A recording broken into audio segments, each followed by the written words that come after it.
Sweet the whispers in your ear whenever ember wanders near. You know, we might have time to do both. We might. So why don't we do that? So let's take a look at Depressed Masagi's video about the absolute state of VTubing and see what kind of problem he's got with VTubing these days. VTubing is ruined. What happened to VTubers? Why is VTubing so negative now? It's a sincere question that you might have asked, especially if you came into the industry back in its early establishment. And it's a question laced with negativity, usually. If you've been around since like 2020, 2019... By the way, is the volume good? Or do you need the volume up a little bit?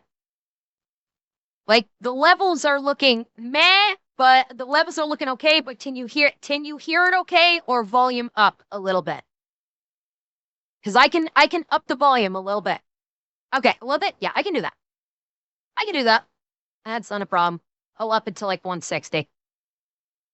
With negative, especially VTubing so negative now? It's a sincere question that you might have asked, especially if you came into the industry back in its early establishment. And it's a question laced with negativity, usually. If you've been around since like 2020, 2019, you might have a fond memory of what it represented. It was a time when it was magical, it was fresh. Everything was glittering with inspiration and creativity. You felt emotions you've never felt before, a space to enjoy and escape from the real world that was breathing down your neck. But now? Okay, can I just say something? What he's saying about VTubing could apply to just streaming in general. I don't think that that feeling of like wanting to escape from the world, like to get away from it, to come home, get away from it, and open up the stream and just forget about the problems of your day. I'm not gonna say the internet in general, but we are talking about we are talking about VTubing and the streaming space. But I think you could equate that to just streaming in general. Coming home, being able to open up a stream for your favorite streamer and just enjoy yourself and forget about it. So yeah, it's like content creation in general. I don't think that's something that's strictly limited to VTubers, in all honesty. Now, granted, that's obviously the focus, so obviously he's referencing VTubing, but it's like you could equate this to all streaming out content creation, honestly. Enjoy and escape from the real world that was breathing down your neck. But now? Well, it just seems like many places are on fire and it's hard to ignore the screaming in the background. And it's usually the same cycle. First comes venting, then callouts, then vague posting, then politics, high school level drama, every single week. It's gotten to a point that I'm getting tired of it. Me, a fucking slop-eating, slop-making retard. We have VTubers. Can I verify that? Oh, hi, Griffin Knight. Hi, readers. Welcome in. How was your stream, Griffin? You and your raiders might be interested in this. It's a video put up about why the absolute state of VTubing and why VTubing sucks now. So you might be interested in this too, Griffin Knight. If you wanted to stick around and keep a watch for me. And in answer to your question, can I verify that VTubers are also people? No, we are not people. We are actually demons from hell that have come onto this plane of existence to suck the souls from the very core of your being, to fuel our evil desires, to just take over this entire world and make you our obedient slaves. And guess what? It's working. It's working.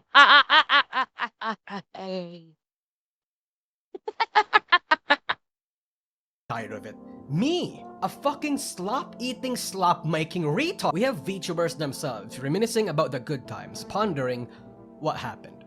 Somewhere in 2020 and 2026, a poison was dropped in the well. Something that cascaded the industry into this messy dumpster fire that, despite its many ups and downs, many people still call home. So, what happened? Before we even get in, I can tell you what happened. Virtue signaling. Virtue signaling and and certain VTubers not being able to leave the mean girl bullshit back in high school. That's what happened. with a lot of these VTubers, or no, sorry, let me rephrase.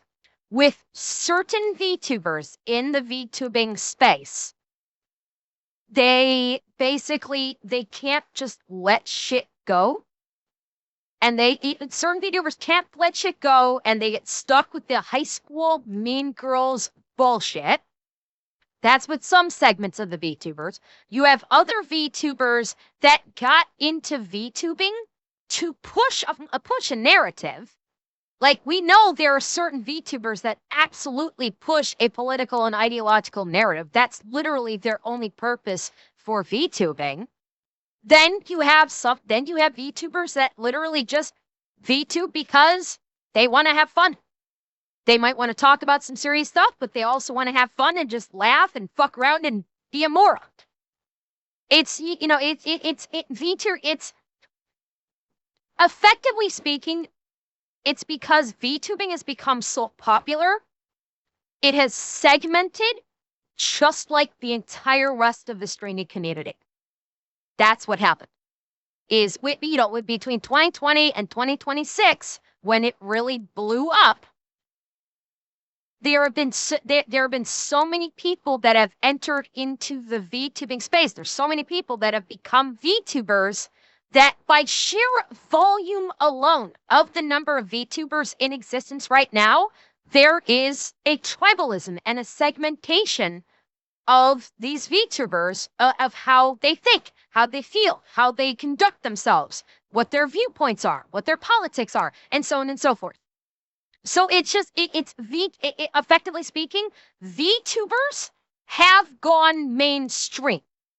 And by going mainstream, you get mainstream problems. That, at its core, is what's happened. It's just gone mainstream, and along with that, it developed all the exact same mainstream problems. But before we continue, may I interest you in other videos not meant for the peasants to see? In that case, I'd recommend you join my channel memberships or my Patreon. We have monthly exclusive banners in there as well as uncensored versions of certain content, all ad-free. And besides, you help me keep creating bangers like these in the long term with your support. So if you have some spare change for a cup of coffee every month or something, consider giving it to me instead. Anyway, that's all. Thank you, and let's go back to the video. Let's make things clear first. Since 2020, where a lot of traditional fans became fans, the scene has always been plagued with a lot of negativity and drama and tribalistic behavior, especially from Hololive fans and Nijisanji fans. During those days, stuff happened, like... Okay, and with this, I equate this with the whole Hololive and Nijisanji thing. That's basically culture. Because it's the same thing that's true for like pop idol groups in like Japan and in Korea. Hololive and Nijisanji are basically like the pop culture. It is the boy bands or the girl groups of VTubing. That's it. And so that is just a natural thing to happen given the culture of where Hololive and Nijisanji originated from. Because they're Japanese companies and they come from pop idol culture, and Japanese people take pop idol culture very fucking seriously. And so, it's like, this is perfectly normal that you would have this with these two companies. Yozoramel harassed in the workspace, Mano Aloe's graduation exploding in Hololive's face, Capcom intentionally targeting Hololive for not getting proper permissions for their games, Hololive fans being skeptical of English, the Keryo Coco Taiwan incident, Hololive China being dissolved and the political shenanigans that came from that, Mori Calliope's Lean incident, Mori Calliope's Connor incident, Mori Calliope being baited by the trolls incident, Mori Calliope's Gura incident. There was a lot of Mori Calliope drama. Heck, even outside Hololive, we had the voice replacement incident of Kizuna Ai, the King Yuzaka Meru versus Yuzuki Rua civil war, Project Melody's VTuber model getting copyright struck by the modeler. I could name a lot more, but most of the drama I'm gonna wager you haven't really heard of, especially the smaller ones. Or you might even think that it wasn't that big of a deal. But even despite all this negativity, there was a massive upside. People chose not to focus on the drama too much and the negativity, including myself. Because VTubing was so magical, it incited a lot of very deep and positive emotions. It inspired so much creativity and will that the fact that there were a lot of drama was almost brushed under the rug. In this once small bubble, the positivity overpowered the negativity, even while that negativity was happening during its peak. But as the magic of VTubing slowly disappeared, as the freshness faded and the industry expanded, that positive energy also went away. The honeymoon period being over left fans roiling in the negativity that remains. But Disagree with that. Now if he's referring fuck, I can't work today. If he's referring strictly to Hololive and Nichi Sanji, that's a different thing. That's a segmented, yeah, that's corporal VTubing. And yes, corporal VTubing is dying off.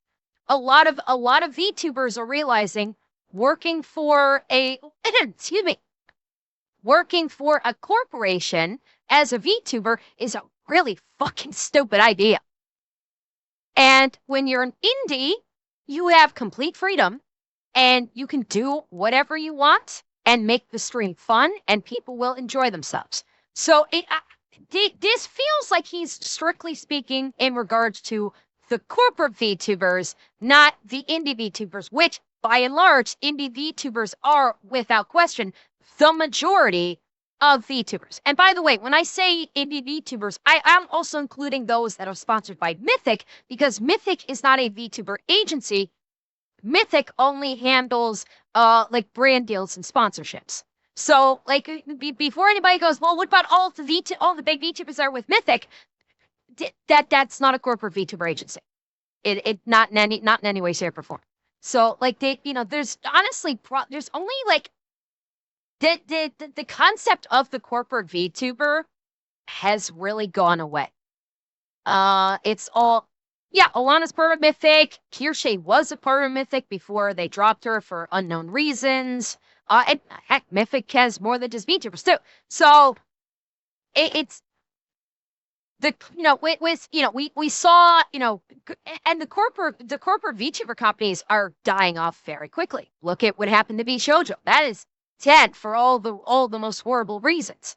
Yeah, Zentrea did Corpo.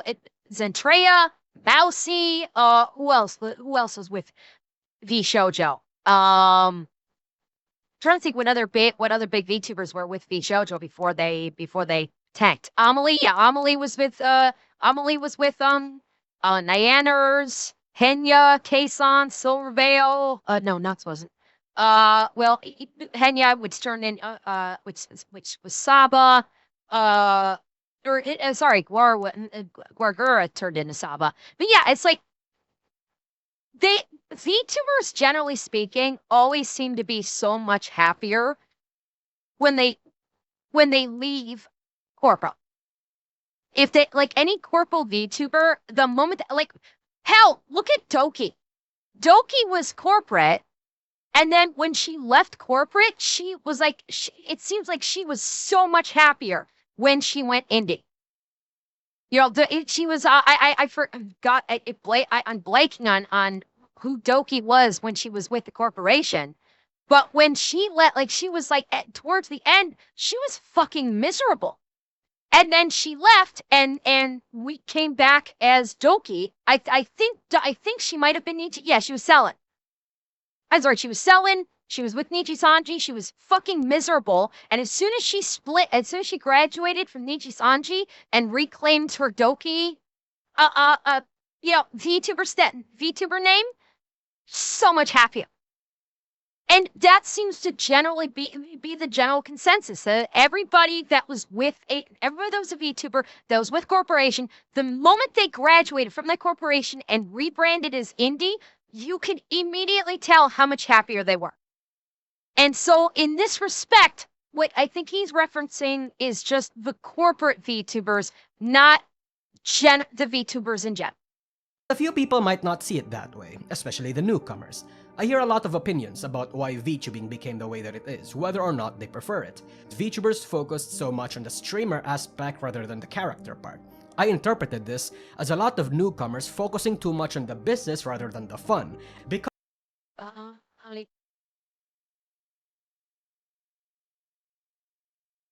I don't know. VTubers have become so overwhelmingly focused on their aspects as streamers rather than characters. Honestly, either one of those could be business related. If you're focusing on the aspect of being a streamer, that's obviously business because your business is being a streamer, but so is the character. Because these corporal VTubers are characters when they're on stream. So it's like this, and this are effectively speaking kind of interchangeable, honestly. In my opinion, there's not honestly much difference between these two. Because I can guarantee you most VTubers, especially corporate streamers, are very different when they, close out the stream. After the stream is shut down and they're not streaming anymore, they are very different than the character they embody on stream. So I kind of disagree with this thought process. Interpreted this as a lot of newcomers focusing too much on the business rather than the fun, becoming overall a well-oiled machine rather. Leaf and you really play into staying in character. No, we don't. You know why? Because we're not doing a character. Leaf and I, along with more than a few other VTubers, we're not playing characters. We're just being ourselves. We're just being represented by anime girl avatars or anime guy avatars, as the case might be, with other VTubers. We don't have characters. We're just ourselves. We just, speak off the cuff. We speak from the heart. We do whatever the fuck we want. We're not pretending to be a character. Like, I'm not pretending to be a character named Ember Paradox. I use Ember Paradox because obviously I'm not going to give my real name, fucking duh. But it's not like I'm presenting myself as a character. Yeah, Tearshay is not presenting herself as a character. Leaf is not presenting herself as a character. I'd say a big chunk of indie VTubers don't present ourselves as characters per se. There are times where we'll goof around, we'll play around, we'll and we'll have fun, and we'll kind of do a character for in the moment for a bit or something, but that's not the overarching part of us. I thought you thought I was a 400-pound man. No, I'm a 500-pound man. Get it fucking right. How many times do I have to explain this to you? I'm a 500-pound man living in my grandma's basement, and I'm 500 years old. Get this fucking right. I don't want to have to explain this to you again. Yeah, but see, that's the whole thing. Is indie, this is, again, I think we're looking at, no, Alana's only 400 pounds and she's 400 years old. I'm 500 pounds at 500 years old. I got 100 pounds in years on Alana. So I think he's still looking at this from a corporal perspective versus an indie perspective, because realistically, yeah, some indie VTubers may have a quote-unquote character that they do when they're streaming. I'm sure there are some that do, but the vast majority of them aren't doing a character. They don't basically have a stream persona that is not them. It's they're not I don't think the majority of indie VTubers are presenting themselves as people that they are not in reality. Does that make any sense? Am I making any sense with that? Yeah, some do. That's why I said not all of them. There are some that probably do, but the majority are just they're just being themselves. Yeah, well, another aspect of it is streaming, and this is true for me. Sure, 100 are you, in actual fact, an eldritch horror named Dave? No, that's no. My name is not Dave. My name is Tom. Get it right. What was I saying? Oh, yeah, now, there are some people, and I do include myself in this characterization, is that there are some people where their personality is able to come out when they stream. Like me personally, I do not. Shocking, as much as this might shock you guys, I don't yap as much in real life as I do on stream. And what streaming does for me, it gives me that vehicle to yap. I feel comfortable as a VTuber, just like kind of putting myself out there and yapping and giving my opinions and being able to be more open with myself. It's still me, but VTubing has given me a means of being able to express myself in a way that I can't do off stream. And I think this is true for probably more than a few other VTubers. VTubing allows a certain comfort and freedom to kind of let us, to be ourselves without, kind of like safety behind the mask. To a degree, yes, I will say it. There is a degree of safety behind the avatar. Sure, I can absolutely agree with that. And it allows us to, it basically allows us to not be a character. It's kind of like it's kind of actually the reverse, where as a VTuber, I don't have to be a character and pretend to be something that I'm not. I can just basically just blah. And I think that I think for many indie VTubers, I think they kind of operate the same way. That VTubing has given them the ability to just be themselves in a way that they're not able to off stream in IRL. Than an entertainer. And on the other end of the spectrum, we have tweets like this from JoeCat saying that VTubing is becoming better because everyone is slowly shedding the idol culture parts of the medium. So which is it? Is VTubing becoming worse or getting better? Obviously, your answer will ultimately depend on factors like when you became interested in VTubing and entered the industry, and who your favorite creators are, and if you are a creator yourself, what kind of creator you wanna be. And as you can surmise from the title, I am leaning towards the former, especially because I am a traditional VTuber fan, who mostly watches VTubers that associate more with the JP adjacent culture rather than the English Twitch streamer culture. And from my thinking, I have created a model that encapsulates why VTubing has become the way that it is. I call it the 4Ds. Difficulty, disillusionment, division, and drama. I think this is the loop that made VTubing the way that it is, and wherever you might have started falling into the piece here, I've noticed that it always happens in this order. So let me break it down. As VTubing expanded, there became more viewers, more money to harvest, but also more competition. There became less things to try and innovate on. Back then, when there were few VTubers, innovation and even unique character design elements and gimmicks were easier to do because the space was emptier. There were still lots of strats and undiscovered niches, but now, a lot of niches has been filled. Standing out has become a lot more difficult. This bred a bit. Was that a VTuber model? If that's a VTuber model, that's damn impressive rigging. I gotta say, that is some really damn impressive rigging on that model. Holy crap. Difficult. This bred a bit of desperation, a sense of defensiveness or insecurity for a VTuber's own content, design, and even fans. We saw a small glimpse of this behavior from multiple big VTubers when the Cinder incident happened. When VTubing became big, it started to get more difficult to create content that could retain your viewers while also attracting more. This might not be the case. Disagree. I disagree. I've been able to make content that people have been finding enjoying, and I've been able to grow my audience. So, and literally, it's just me hitting go live and just yapping for 5 fucking hours. I honestly don't think it's as complicated as he likes to make it.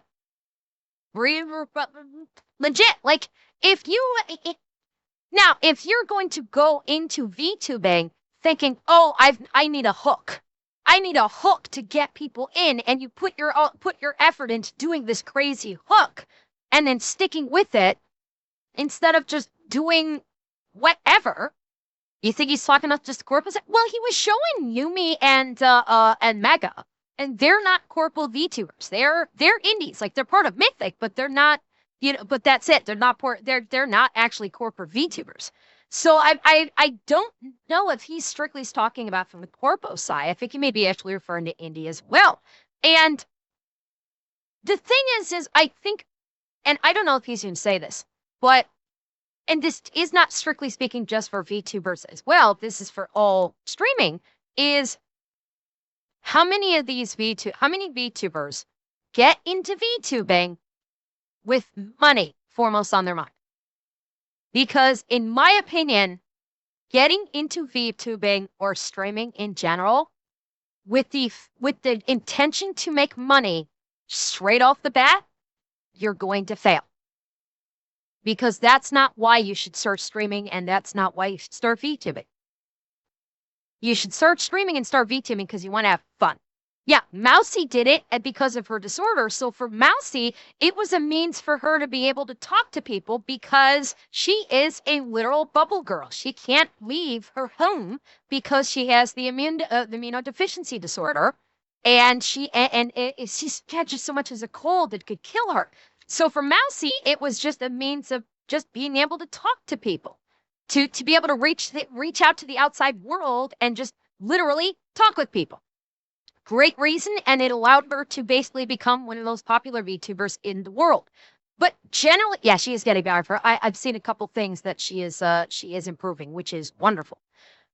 But as a whole, if you're going to get into VTubing or streaming, get into it for fun. First and foremost, that's what I did. When I started VTubing, I did not go in expecting to make money. And my thought was, if I'm really fucking lucky, maybe after consistently streaming for like a year or two, maybe I'd start making a little bit of money. So that's when I first started this, that was what my thought was. I was like, I just want to go online. I'd seen other VTubers. It looked like something that was fun to do. And so I was like, I wanted to do it. And I did not go in expecting to be making money at all. I was, I went in like, did I hope like maybe I can make a go of this, and could I if I really like stick with this, could this evolve into something? Maybe, sure, but I want to have fun. That's that. I wanted to basically I spent like every day after I would finish work every day, I'd spend like hours at home doing literally fucking nothing. So I was like, you know what? Why not? VTubing looks like it could be fun. I could fuck around on stream. I could still just do what I want to do, whatever I want to do, and enjoy myself. And maybe other people will jump into the stream and have fun with me. And it could be the time. And I never expected being a stringer to allow me to like blow up the way I have. I never expected to have a stream with like 200-300 people in like one stream and like 150 to 200 people in the other stream. I never expected to be successful financially with this. That has all been a bonus. All of the financial stuff that I've been able to achieve from VTubing has been an absolute fucking bonus for me. And it's amazing, and I'm eternally grateful for it, but it's not why I started in the first place. I started because I just wanted to have fun. That's it. I just wanted to start VTubing and have fun. And I think that's where the fallacy with a lot of VTubers that get into it and either fail or are unhappy doing it. I think that's where the fallacy comes into play, is they don't get into VTubing to have fun. They get into VTubing thinking, I'm going to make money because I've seen the corporal VTubers and they're extremely successful. And it's the wrong reason to get into it in the first place. If you're going to start, do it because you just want to have fun. Make money a very distant second in terms of priorities if you're going to get into VTubing. Just do it to have fun. Case for a lot of the bigger already established creators, but it is the case for most of the creators that wanted to climb the ladder, and believe me, there was a lot. Without the support of something like Hololive, how the hell were you supposed to grow your own brand? This was when a lot of new agencies popped up, led by people with mysterious background and probably almost zero business experience. And they promised you a little bit of what Hololive does, but without the glam and pre-established numbers. Some VTubers join these agencies, but normally, They are short-lived because a lot of them collapse in the most miserable yet spectacular way. It's a miracle if they just die peacefully and, without drama. Whether these incidents happen because the CEO was a sex pest, or the genmates were schizophrenic that it ruins the company from the inside, or, maybe just the simple but innocent CEO is not that good at business. Lots of things could go wrong behind the scenes, and it could genuinely affect how some of these VTubers see the industry. But let's say you're just an indie that didn't need an agency but needed a bit of help. Perhaps the aid of a third-party company or solo managers was the way to go. But then turns out you end up being scammed or being sex pested. No, we've seen this.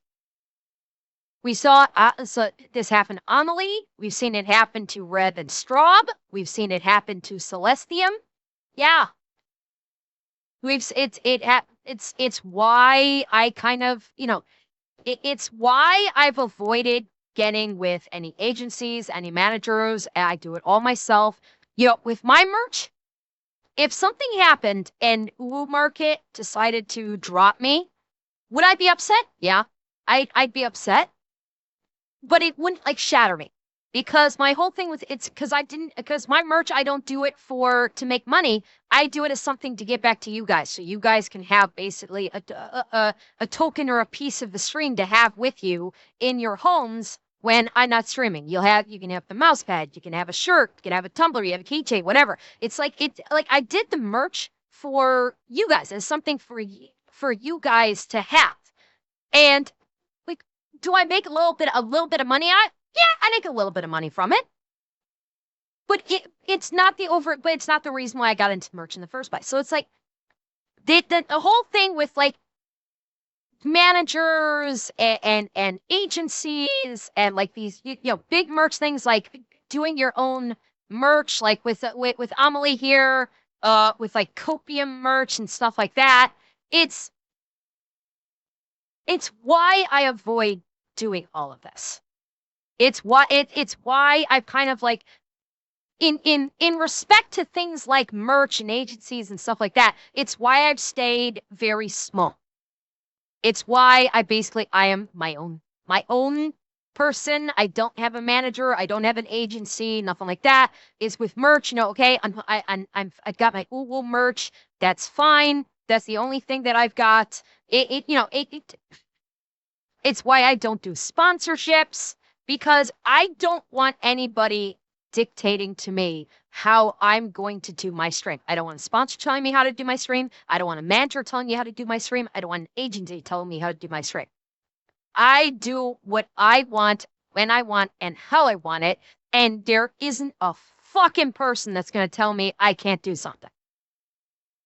That's why I do it, and I think a lot of other indie VTubers do it. A lot of corporate VTubers that have gone indie, I think, are starting to realize, yeah, that's kind of the way to go, because having all of this bullshit in the background only basically pins you down and doesn't allow you freedom. So you're basically the VTuber equivalent of someone not wanting to join an HOA. Respect.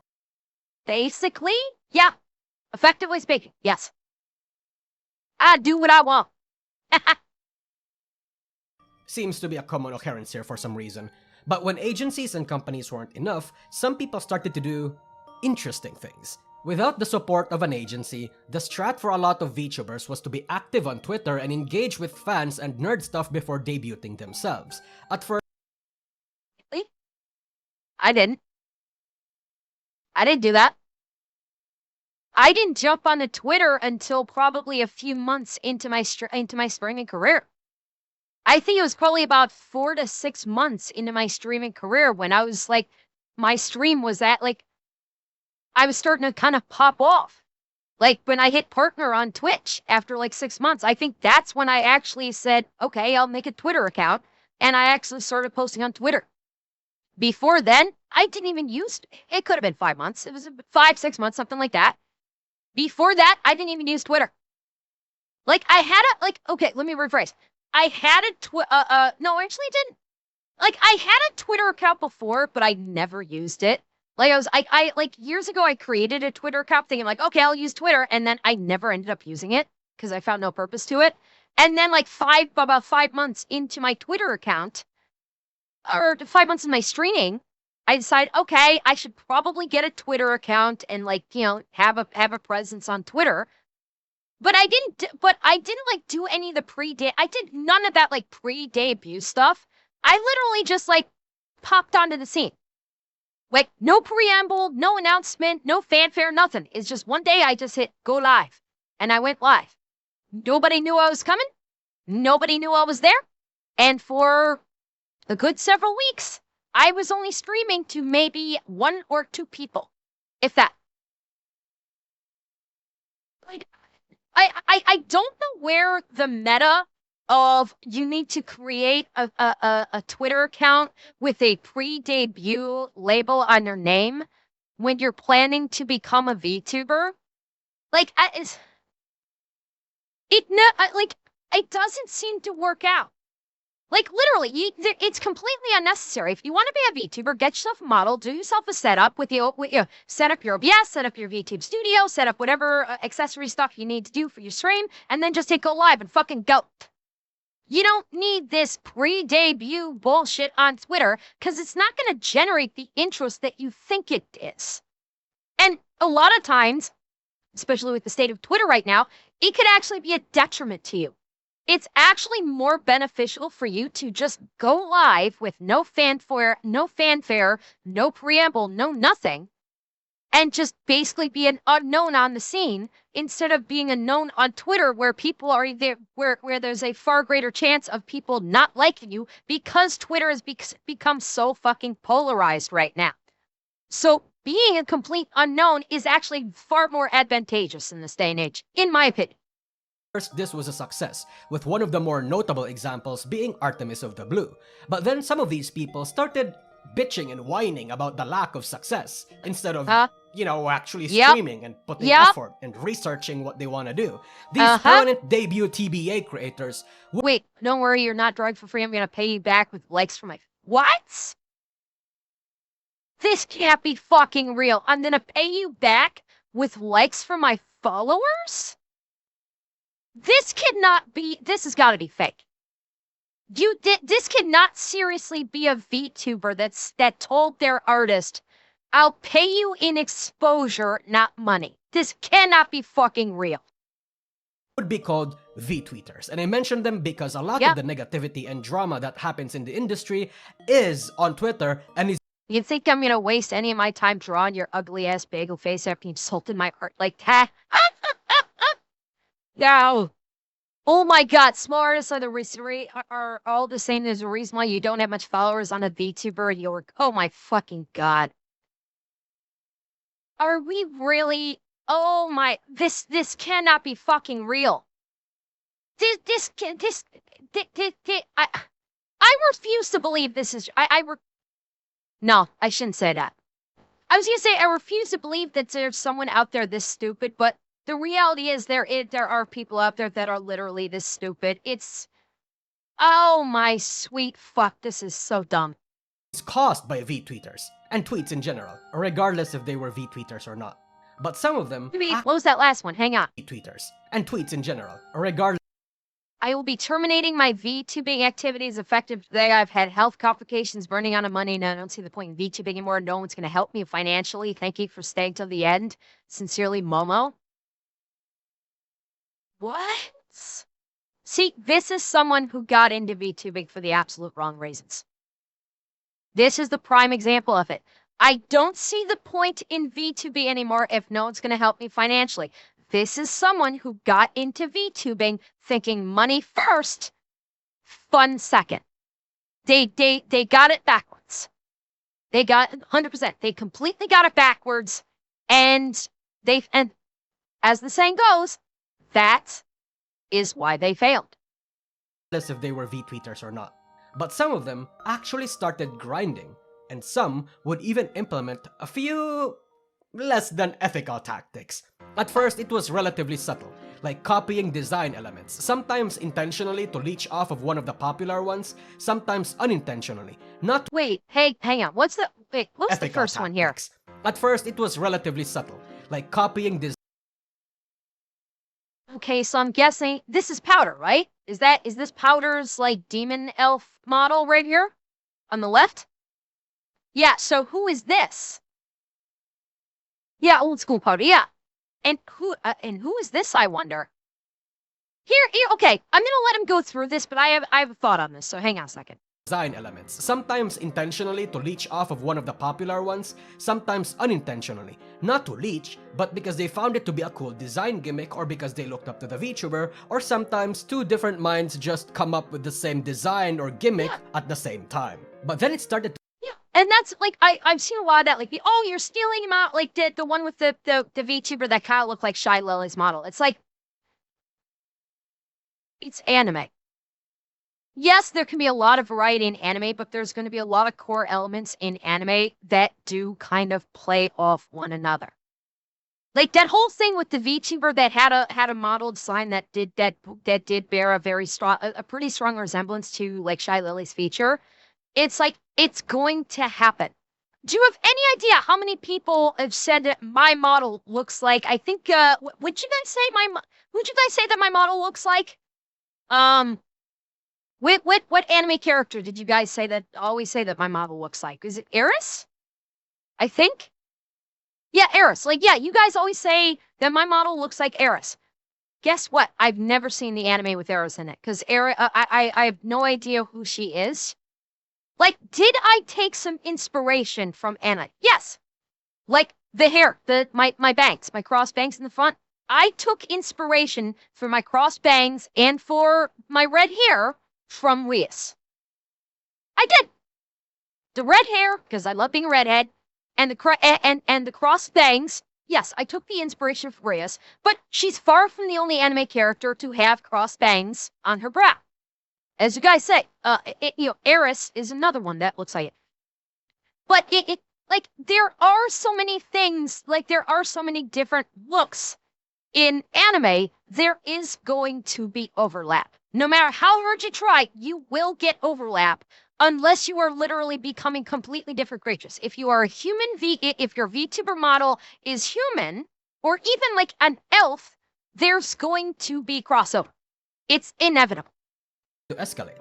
People started aggressively collabing with other VTubers, not to foster friendships but to borrow their platform or organize their own network, having their fingers on a bit of everyone's pie. They would pretend to be fans or supportive, slowly worming their way to that creator's circle, pestering them, not really even considering them as friends but more so jumping pads just so they can leech off of them a little bit. An entire discussion even appeared on Twitter about this, on whether or not collabing should purely be a business decision or something you should be able to do with just your friends. There's nothing necessary. There is a third option. There is absolutely a third option that's not even being brought up here. You don't, like, a collab doesn't have to be a business transaction or doing something with friends. It could literally just be having fun with other people. Like, and like, look at a lot of the collabs that I've done. Like, okay, with Leaf and with Celestium, sure, I consider them friends. So with collabs with them, absolutely, yeah, that's like collabing with friends, sure. But with like people like when I've collabed with Mr. Key, and when I collab when Maria jumped in with me and Celestium, or when I did the collabs with Cha Cha and the girls, and when I did the collab with like Marie and Celestium and the other three when we did Mecha Chameleon. Well, while Celestium is a friend, the rest of them, like, I'm friendly with them, but I wouldn't call them quote unquote friends. They would be acquaintances. With Cha Cha, they would all be acquaintances as well. Like even Kitsu, even though like I know Kitsu, like we've had some communication back and forth, I would consider Kitsu an acquaintance, which is not a bad thing. And like, so when I did collabs with them, number one, I was invited to the collab. That's number one. I didn't reach out to Cha Cha and say, hey, do you want to do can we do this collab together? All I did with Cha Cha is like, hey, if you ever wanted to do something, just let me know. I could be cool with it.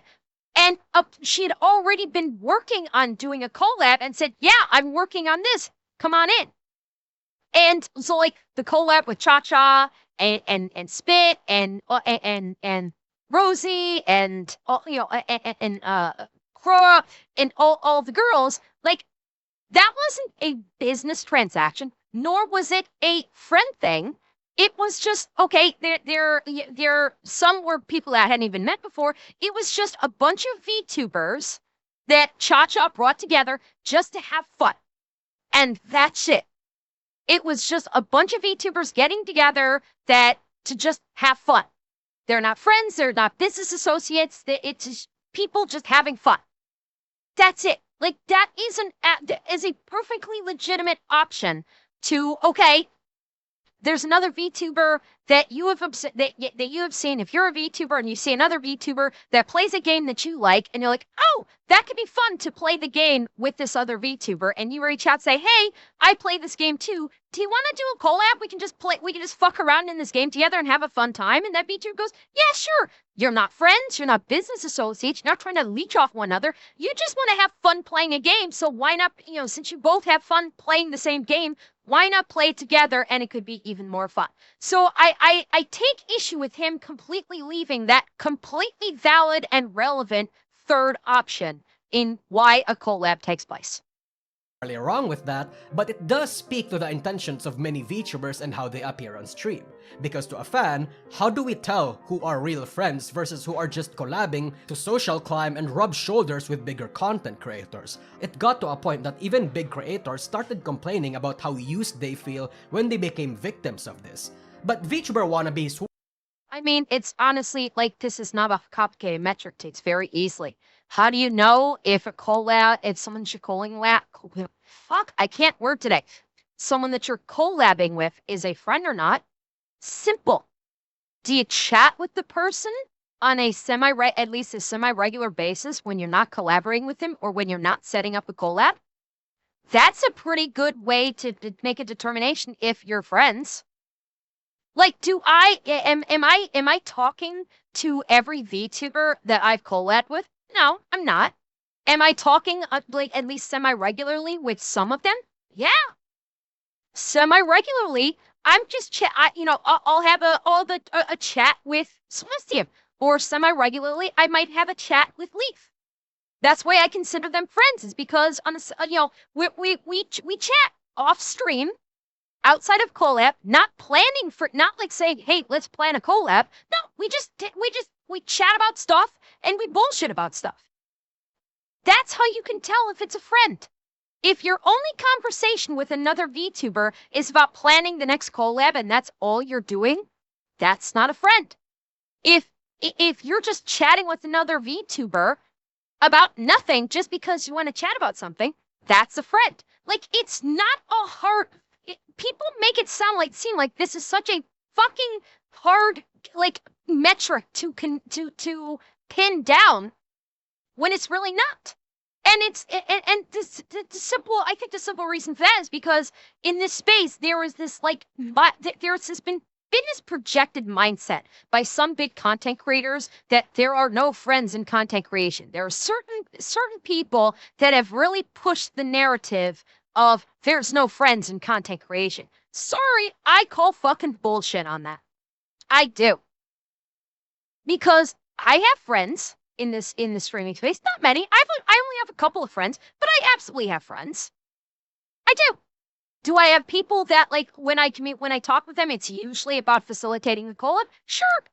But it's also not business. It's like, hey, we're gonna be playing this game. Do you want to play? And it's like, yeah, sure. Oh, I'm in. That sounds like fun. Sure, I'd be happy to jump in. Like,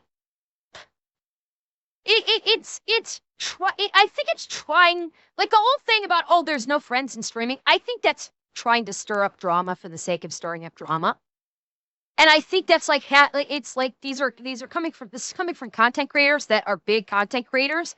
And so let's be real, they've kind of got a bit of an inflated ego, and so they they act like, yes, I am the be all, despite the fact that they try and sometimes pretend they're not. Like, I know everything about this space. I am all seeing and I am all wise. Reality is, no, they're not.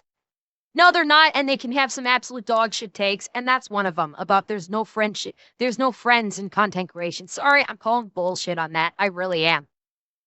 Weren't the only parasites. There were also Twitch e-girls. Even e-girls and Twitch streamers were using the VTuber tag on Twitch at one point to capitalize off of the rising trend, which gave way for a lot of these e-girls to try their hand on the medium, without really even understanding, appreciating, or participating in the culture.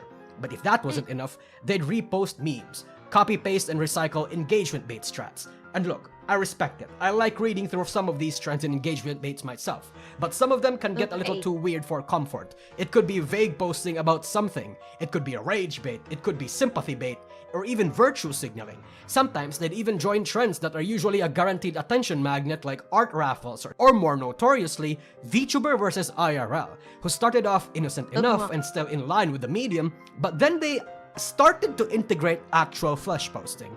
And the moment this happened, it became a bit of a slippery slope. Because then a lot of indie VTubers started to not just stop on the VTuber versus IRL trend, but started to integrate their bodies and faces as part of their regular content. And I'm not talking about the occasional hand cam or walking streams, I'm talking about IRL. I say this mostly as observation than judgment, but there's a lot of VTubers whose regular content, whether that be on their streams or on their tweets, aren't really even of their characters anymore, but rather their bodies, and it eventually falls into a pipeline of doing OnlyFans or fanslay content that don't even use their VTuber models' porn like what many authentic lewd VTubers do. And look, I know there's a lot of weird hate against fanslay using VTubers now, and if the VTuber uses their actual VTuber models or just art of themselves, I think that's fair game. The occasional flesh posting to me is okay, especially cosplay related ones, even if it's not safe for work, especially if you've been upfront about your content, and especially if that was the natural pipeline for your career, like if you were a porn VA for example, or a VR chat streamer. But I think if your regular content and your NSFW is just your IRL, especially with your face attached and you market yourself as a VTuber, I would be inclined to think that in large part you're not really a VTuber. Of course, there are exceptions. Disagree? Like, he brought up Cotton as one, and to say okay, so she's a hentai VA, which again, I think when it comes to Cotton, I've seen some of her hentai VA work.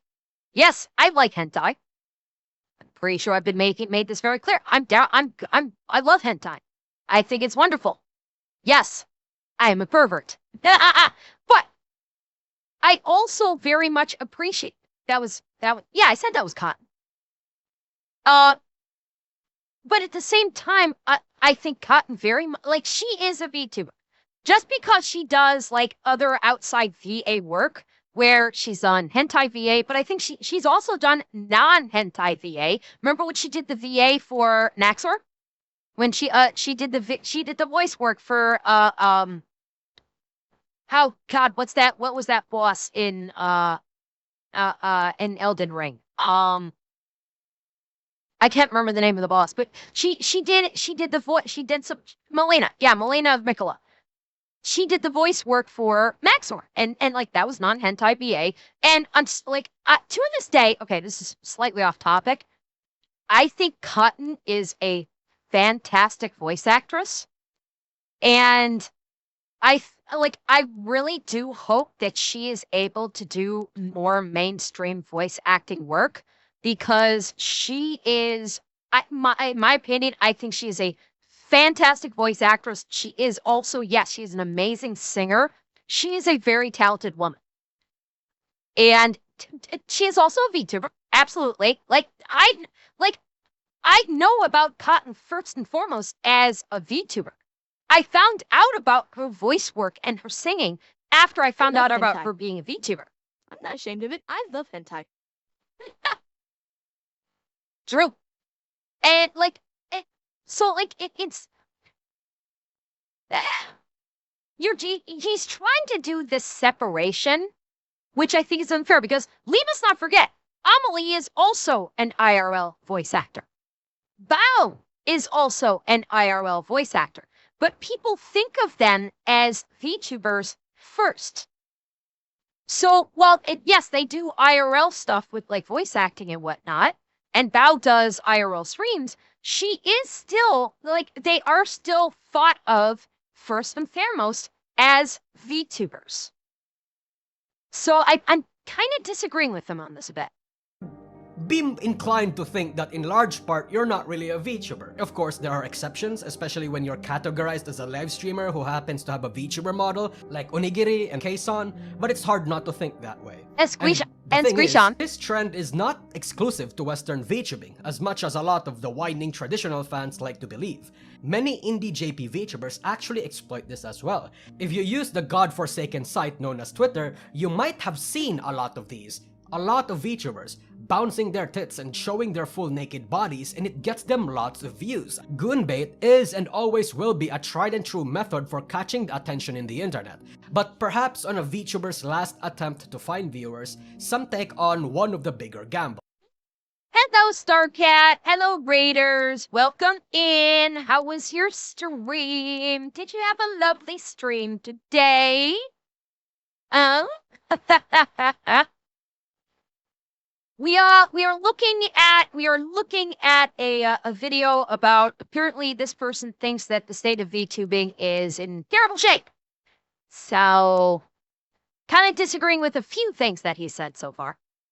Perhaps on a VTuber's last attempt to find viewers, some take on one of the bigger gambles, breaking what used to be a big taboo in VTubing: political commentary. You see, traditionally, VTubing was supposed to be non-political. Like, there was nothing about anime e-girls that was supposed to reflect real-world current happenings. Okay. I am legit curious right now if he's going to show one or two particular VTubers. Now that he's brought politics into play on this one, in terms of VTubing, if he doesn't show at least a couple of VTubers, and you know which ones I'm talking about, I might have words. It was supposed to be a place for escapism. You don't fucking preach about BLM and fuck ICE whenever you're live or you're tweeting, but you also don't preach about the fucking loss of Christian values or pearl clutch about sex workers. But as it is when niche nerdy things become mainstream, political people come in, from all walks and backgrounds. It's always been a thing on Twitter. Okay. So it sounds like he's about to try and claim that he's gatekeeping VTubing. Fuck you, if you're doing that. If he's doing that, if he's trying to gatekeep VTubing and saying, you can't have a political opinion or you can't have an ideological opinion as a VTuber, I'm gonna have fucking words. But I'll give him a chance. Maybe he's gonna do a turn in his narrative here. Let's give it a chance. But they were largely ignored up until the big 2023, when Pikami and Silvervale were harassed by Twitter slacktivists because they dared to play the wizard game. But then other communities started to form, and then other communities that were formed to counter them. It subtly started with people like Kersha. Pipa also got roped into it. Bro doesn't want any of this bullshit in the industry and was never really part of the entire culture war. However, the identity politics crowd deemed her to be right-leaning because she hates that this poison was infesting the industry and because Face Connect was, you know, loved by 4chan. On the other side of the aisle, there were also multiple people making their declarations, like Uki Violetta of Nijisanji EN's blatant— Okay, hold up. So he's gonna try and rope in Pippa and Silvervale into the whole, like, Kirsche is, she is, you know, like a news streamer. She has commentary. She does speak on politics and current events. Sure, Kirsche, fine. Interesting that he didn't bring up Nux. Very interesting that he didn't bring Nux up on this one. Wonder why that could be. But then he brings up Pippa and Silvervale. So, and he's saying like, oh, then VTubers started getting political. Except here's the fucking problem. Pippa and Silver aren't political. They're victims of freak show political ideologues that brigaded them because they dared to play the fucking wizard game. Or Pippa's political, but Silvervale's not. Like, Silvervale doesn't want to be political. She became a victim of political ideologues because she played Hogwarts Legacy. So why are you bringing Silvervale into this when talking about streamers getting political when she didn't and she was a victim of the mob? But she didn't get roped. See, saying Silver got roped into it would imply that Silvervale like got drawn into the discussion. That's what that to me. That's what getting roped into it means. Is that Silvervale got roped into a discussion and started speaking on politics, but she didn't. She got attacked for playing a video game that the left hated for the dumbest fucking reasons imaginable. She never engaged. She deliberately disengaged when it happened. So why is he going to bring Silvervale? Why is he trying to rope Silvervale in? That's not what he said. It's okay. Let me play it back. It sounded like that's what he said. Maybe I misheard. Let me listen again. Maybe I misheard. Started with people like Kershaw. Pipa also got roped into it. Bro doesn't want any of this bullshit in the industry and was never really part of the entire culture war. However, the identity politics crowd deemed her to be right-leaning because she He's talking about Pippa and then brings up Silver? I'm now confused.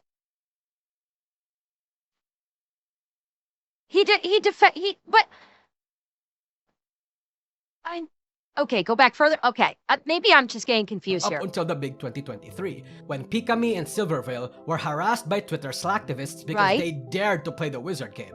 But then other communities started to form, and then other communities that were formed to counter them. It subtly started with people like Kershaw. Pipa also got roped into it. Bro doesn't want any of this bullshit in the industry and was never really part of the entire culture war. However, the identity politics crowd deemed her to be right-leaning because she hates that this poison was infesting the industry. And Okay. So maybe I am misleading. Okay, this could be my bad. I was misunderstanding what he's saying. He was referencing Pippa because Pippa said she didn't want any of the bullshit in the industry, and he's referencing what happened to Silvervale. Okay, okay. So I misunderstood what he said. It was contextually talking about how Pippa was upset what was done to Silvervale because she doesn't want this shit in the VTubing space of what was done to Silvervale. Okay. Okay, that's me. That's on me. I misunderstood his characterization of it. because Face Connect was, you know, loved by 4chan. On the other side of the aisle, there were also multiple people making their declarations, like Uki Violetta of Nijisanji EN's blatant hate for white people, and Finana's Educate Yourself incident, claiming that the Japanese term trap was transphobic. This happened in 2022, but whatever.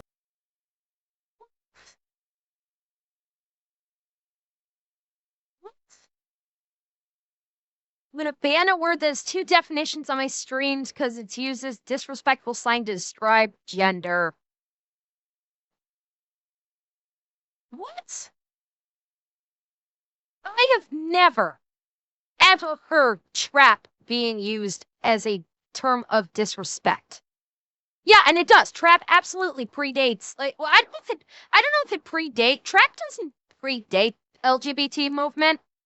I don't think that's true, but like yeah, basically Trap is like the original title for femboy. Trap was femboy before femboy. And there's nothing disrespectful about it. I always heard trap being used sort of like in an endearing way.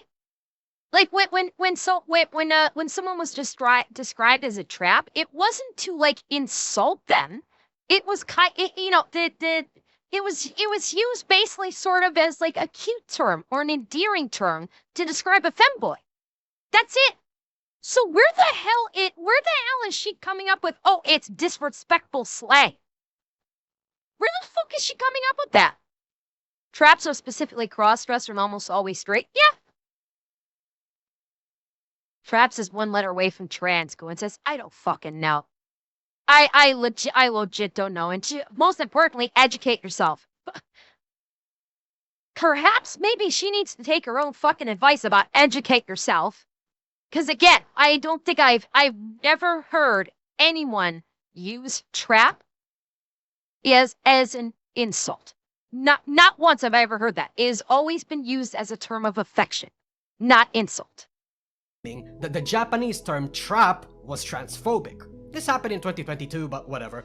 A lot of these politically charged incidents slowly but surely gave rise to a new breed of political figures. Now, we have seemingly right-leaning figures like Powder and Leaflet, while on the other we have Nyara and Anna Valens, question mark? Sorry, I could not think of any left-leaning politically charged VTubers that had like a bigger platform. There are also The girly pops? What are you fucking sure the correct me if I'm mistaken, but I'm pretty sure the majority of the girly pops are all very left-leaning. Like Tricky's very left-leaning. I don't know about Numi or Cinder or Bao. But at very least Tricky is. Like you couldn't they're some of the biggest VTubers in the space. What's girly pop? Girly pop is referring to basically the grouping of well, Cinder's not a part of it anymore. Cinder used to be a part of it, but Bao, Tricky, Numi, Cinder used to be a part of it. Who else is a part of that? Lily. Yeah, Lily was a part of it. I don't know if Cotton would be considered part of the girly pops or not. I think Cotton was almost like girly pop adjacent. I don't think she was actually part of the girly pops. Yeah, Yuzu, there's the other one. There's Yuzu. Yeah, they're all very left-leaning. You couldn't think of any really left-leaning people other than Yara and Anal's Islands? Seriously? of any left-leaning politically charged VTubers that had like a bigger platform. There are also more on Twitter, by the way. We now have lots of political commentators in Vtubing who mostly just tweets about it and occasionally does a little bit of streaming or who doesn't stream at all. I'd explain more of the history about how then that would be a V-tweeter, not a VTuber. If you're gonna call him out, he talked about V-tweeters before. So why are you classifying them as VTubers if they barely stream at all? Then they're V-tweeters, not VTubers. You said it earlier, why aren't you saying it now? this happened, but that's worth an entire video. Y'all are gonna have to settle on a super reductive, oversimplified version. All of this combined had VTubing develop its own battleground of political ideologies. Now more than ever, talking about politics is a risky yet effective way to grow your numbers, regardless of right or left. If you are a traditional VTuber fan, it's like a landfill was forming right. Okay, I gotta stop and say something. I gotta say something. I'm a bit offended. I'm a little bit offended. Why wasn't I included? I do well, I don't go strictly political. I do topical, and clearly I have a bent. Clearly I have a leaning. Because I've talked about topical stuff from a leaning perspective. Why wasn't I included? Too small, he doesn't know me. Fuck! That could very well be the case. I'm too small. I'm still too small. I'm small. I'm smallster. That's true. Well, Alana stays further out of the news space than I do. That's the thing. Alana does talk about current event stuff. She stays out of it even more than I do, I think. I talk about the current event stuff a bit more than she does, I think. Yeah, she's more social and political, which honestly, so am I. I am kind of more social than political. I do try to stay away from strict politics, but as I've said before, in this day and age, you can't talk about social issues without politics worming its way into it somehow. So, it's any Miss Celestium? Celestium is, yeah. And yeah, he did Miss Celestium. I don't know. He do, but it seems like? I'm thinking he picked right-leaning VTubers based on their Twitter presence. That's what I'm guessing. Powder, Leaf, and Kirsche have a pretty strong Twitter presence in addition to streaming. So I'm gonna guess that that's how he picked them. Is because not only are they streamers, not only are they right-leaning, but then they also have a very strong Twitter presence. Now, I do still find it very interesting that he didn't bring up Nux. That is very interesting. That especially because no one in the VTubing space is probably more political than Nux. So I do find it very interesting he didn't bring him up. Wonder why that could be. And Governor, thank you for the tier 1. Thank you very much. Outside your gated village. If you go outside the gate, you can definitely fucking smell it. It's gotten to a point that even it has attracted the attention of traditional fans who normally wouldn't participate in these kind of discussions. But in lieu of the happening being outside, some feel compelled to say their piece, especially Nijisanji fans because some members there are more politically driven than others, though perhaps it was always inevitable that politics was going to invade VTubing. So hey, you know, if you need a quick number or follower boost, say one of the two things.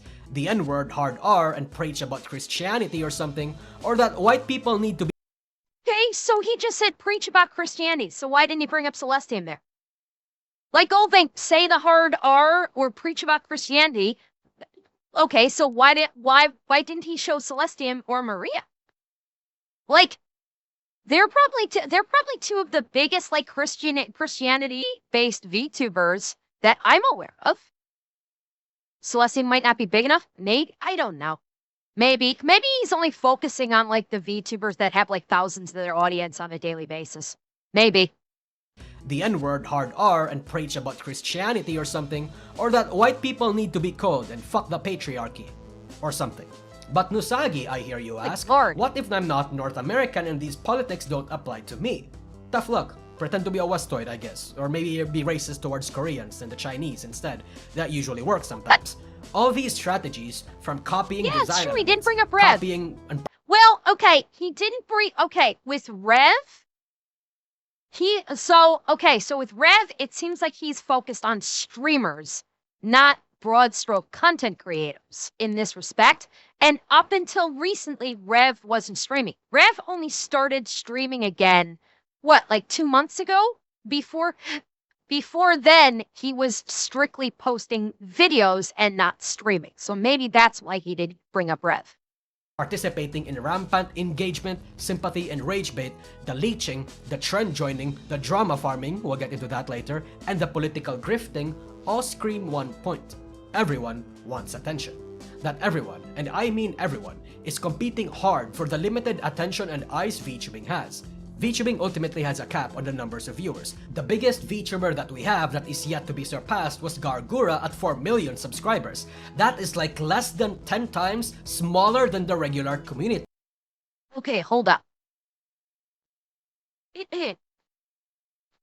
Again, I'm going to point out. This needs to be said. I'm going to point this out every time. Subscriber counts mean precisely dick.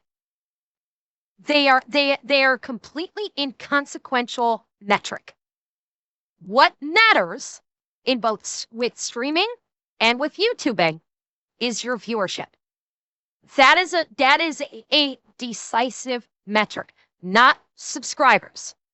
Okay? Because how many people subscribe to a channel? Well, like, okay, by subscribers, this is YouTube that we're looking at, I think. Yeah, this is we are looking at YouTube here. And subscribership on YouTube means fucking nothing. Because plenty of people subscribe to a YouTube channel, watch a couple videos, and then forget about it and never watch another one of their videos again. But they don't bother unsubscribing to them until maybe a couple years later when they happen to be going through their list of subscribers and go, oh, I should probably unsubscribe to that person. And they finally unsubscribe. Same thing with streaming. Follower counts mean nothing.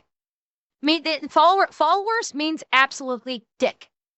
What matters is the viewership, the engagement. That is a metric that is quantifiable in terms of popularity because you are actively engaging with people on streams, and with YouTube videos, people are actually viewing your videos, not merely subscribed. So, like, anytime someone brings up, oh, this person has X amount of subscribers, that I immediately discount the argument that they're about to make because they're using a metric that doesn't mean anything whatsoever. And it's one that hasn't really moved significantly since 2020. So everyone is a bit desperate. Everyone is struggling to keep their career sustainable and is often willing to do anything to reach the top or maintain their status quo, even if it means betraying, even if it means LARPing, even if it means sacrificing your mental health.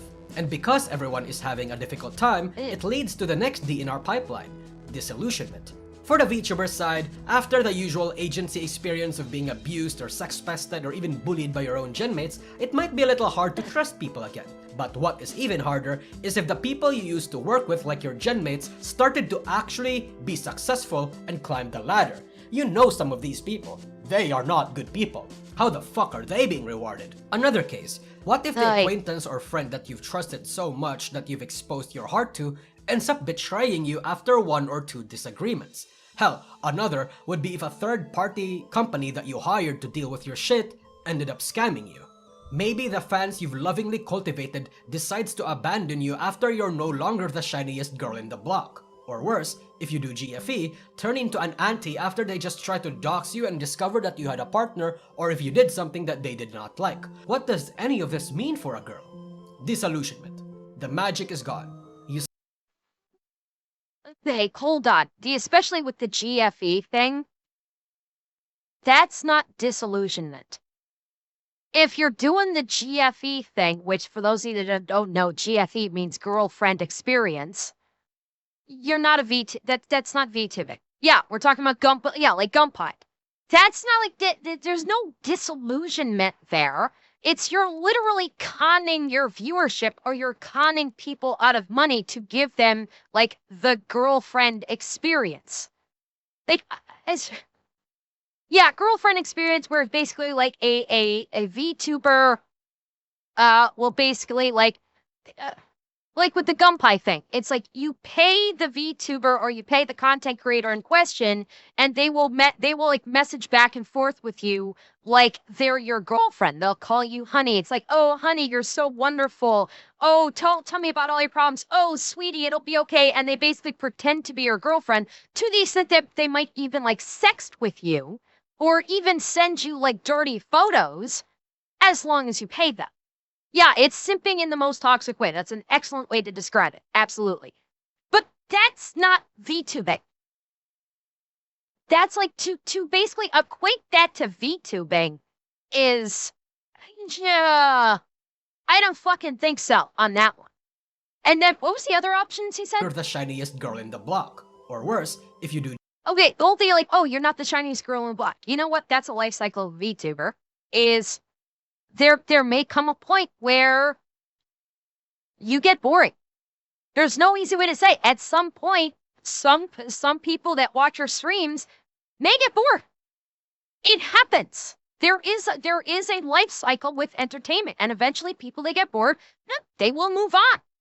It happens. Like as a VTuber, if someone gets if someone gets bored with my content, and there's like, okay, I'm bored, the stream is no longer entertaining, I'm gonna go find someone else.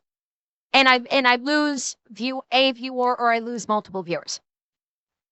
It's gonna suck. I'm not gonna be happy about it. I'm not gonna enjoy that or anything. But at the same time, number one, I know it happens. It does happen. People's tastes change, and my stream may not be for their taste anymore, and so they may move on to another streamer. That sucks. But it does happen, and it's also an opportunity for me to look at myself. If I find like my viewership count starts really dropping, and I'm like, oh shit, things are really dropping. Now this is an opportunity for me to look at myself and go, okay, what am I doing wrong? What do I need to change? What are people getting bored of? What is something that I can do instead? Like, that's how I view it, as an opportunity, not like an, oh, woe is me, I'm gonna get so upset and bitch and moan on Twitter. Like, oh, I've lost all my followers. Why? What are you guys doing? Am I not good enough for you? And they'll try to start guilt tripping. No! Fucking stop it. Use this as a top opportunity to better yourself. This is not like he's going out. It sounds like he's kind of going like, oh, if you know a VTuber falls off, then they're gonna get bitter and then they're gonna start doing the disillusionment thing. Well, no. If you're smart, you don't get disillusioned. You do some self-reflection and go, okay, what's happening? What do I need to change? It's as simple as that. GFE turn into an anti after they just try to dox you and discover that you had a partner or if you did something that they did not like. What does any of this mean for a girl? Disillusionment. The magic is gone. You see the industry for what it truly is behind the scenes. Different cabals scheming, conniving, and backstabbing their way to the top. A bunch of immature. Okay, well, some of that may be true if you're part of like an agency. Okay, if you're part of an agency, sure. Okay, I can buy that. If you're an indie, no. It's basically now it's like, where am I fucking up? Where am I going wrong? What do I need to change? It sounds a lot. It sounds like he's really fixated on the corpo VTubers versus the indie VTubers. That's what this is sounding a lot like. Like there is a great deal of focus on the likes of like Niji Sanji and God, I forgot the name. Holy crap, that other corpo went right out of my head. Oh my God, I'm cooked. Anyway, it's why do I feel like this is focused on the Cinder type stuff? I think it's focused on partially the Gunpei stuff, and then like, oh, you find out that your VTuber has a partner. That absolutely felt like it was targeted towards Cinder. Absolutely. Not the shoujo. It's like Niji-san. Hololive. Thank you. God. Hololive's name just went right out of my head. But yeah, it sounds like he's focused a lot on corpos like Niji-san and Hololive versus the indies. That's what it feels like. High school-minded and emotionally, intellectually stunted people who would dump an expose on your ass for a mistake that could have been talked out in private. That's Cinder. That is referencing Cinder and Spite and Red and all of them. Yeah, that 100% is. That was the whole fucking Mean Girls shit with the girly pops. Abso-fucking-lutely. That one right there. Bunch of predatory and exploitative individuals trying to siphon as much money and clout as they can from anyone they can snake out of. This medium that used to inspire so much creative spark in you has begun to develop a negative association, a feeling that looms so heavy it makes you want to give up on. What happened to Cinder was completely unfair. What happened revolving around Cinder was fucking stupid. Okay? The whole thing with Cinder, Spite, Bao, Numi, Tricky, all of them was fucking stupid. It was a bunch of mean girl bullshit. That's it. What happened? It was a whole like okay, I will like bare bones the shit out of it because this is just a quagmire of nonsense that I really don't want to get into. It was basically Cinder, like, the VTuber Spite is also a VTuber artist, and I think Rigger as well. And Cinder was, like, wanting Spite to only do art for her, and, like, and there was, like, a subplot with, Redacted being, like, Redacted was supposed to be, or, sorry, not Spite, Nanolist, thank God. You see how fucked up this is? I'm getting people mixed up. Nanolist, not Spite, sorry. Spite, I'm sorry, didn't mean you. I'm getting my names confused. Yeah, it was, Cinder wanted the VTuber artist Nanolist to basically be exclusive to her and not do art for any of the other girly pops. And, like, Nanolist may have agreed or may not have agreed or may have been, like, you know, kind of sort of forced into it. And stuff like that. Yeah, there was an accusation of Spite stealing her gimmick. And there was another thing about her manager Redacted is actually her boyfriend, but she hid that fact so she can, like, work the gooners in her chat. It is a not a clusterfuck. It was a Mongolian clusterfuck that involved multiple Google Docies from all the girly pops and was literally just a bunch of bullshit mean girl drama. It was fucking stupid. It's why I didn't really cover it, because the whole goddamn thing was incredibly fucking stupid. That's it. This industry, and that is a very, very sad thing. And if you are a fan or an audience member, it's a bit simpler. The collapse of multiple agencies you might have been a fan of, the exposés and many mistakes of the creators. There it is. There it is. This is what I'm talking about. This is when this was part of the whole Cinder insanity shit. Loved the vague posting, the frequent drama that they get Yep. themselves embroiled in or started, the side comments, the questionable decisions, all piled on top of each other. It plants a seed of doubt in your head, and that seed eventually grows. You just stop liking people. You just stop trusting VTubers. Stop trusting VTuber agents. Okay, and yeah, that's because you get involved in the bullshit. This is because they're fucking drama farming and they're getting into high school drama fights, and people go to streams to have fun, not to be immersed in the bullshit. They don't want to go to a 5 or 6 hour stream and listen to their streamer bitch and moan about the latest drama that they're involved in. That's boring. That's annoying. That's upsetting. That's not why people go into a stream. People go into a stream either to have fun, to maybe get a little bit of education or update on perhaps some current events, and just enjoy themselves. They don't want to deal with the VTuber's personal bullshit drama. You're gonna lose audience. You won't lose an audience faster than a VTuber going live and just bitching and moaning for their entire stream about the drama they've involved themselves in. Yeah, people, like, audiences don't want drama. They've got enough of that shit in their own lives. They come to stream to get away from that, not be further immersed into it. Agencies. That once source of boundless joyful energy from your favorite streamer group could get spoiled by one bad Google Talkie. Suddenly, you question if your Oshis are the people you thought they were. You notice how fake a lot of things seem. It is reminiscent of celebrity culture before the internet was a thing. People loved actors. People really only hated certain celebrities for superficial reasons like, Justin Bieber gay or his music bad. But when the internet became a thing, they started yapping, and the more they opened their mouth, they revealed how dumb, malicious, or profoundly unlikable they are. In but half a generation. Okay, hold up. This is, in my opinion, this is an unfair parallel. When they're talking, this is a completely unfair parallel. Because when you're referencing actors, people basically hold actors on a pedestal because of their acting, because of the characters that they play.